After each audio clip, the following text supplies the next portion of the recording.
45 kilometre മണിക്കൂറിൽ വേഗത്തിലോടുന്ന ഒരു വാഹനം 4 മിനിറ്റിൽ എത്ര ദൂരം സഞ്ചരിക്കും? ഇതാണ് ചോദ്യം. അതായത് ഒരു മണിക്കൂറുള്ള വേഗത എന്ന് പറയുന്നത് 45 km/h ആണ്. ഇതിനെ നമ്മൾ മിനിറ്റിലേക്ക് മാറ്റണം, എന്നിട്ട് 4 മിനിറ്റിലുള്ള ദൂരം കാണണം. 45 ഹവറിനെ മിനിറ്റിലേക്ക് മാറ്റാൻ എന്താ ചെയ്യുക? 60 കൊണ്ട് ഹരിക്കണം 60. പിന്നെ 4 മിനിറ്റിലേക്ക് മാറ്റാൻ ഗുണിക്കണം 4. ആദ്യം ഒരു മിനിറ്റിലുള്ള വേഗത കാണുക, എന്നിട്ട് അതിനെ 4 മിനിറ്റിലേക്ക് മാറ്റുക.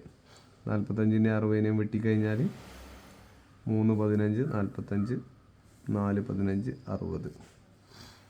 3 ഗുണിക്കണം 4/4 പോയി കഴിഞ്ഞാൽ 3 കിലോമീറ്റർ. ഇതാണ് ഉത്തരം.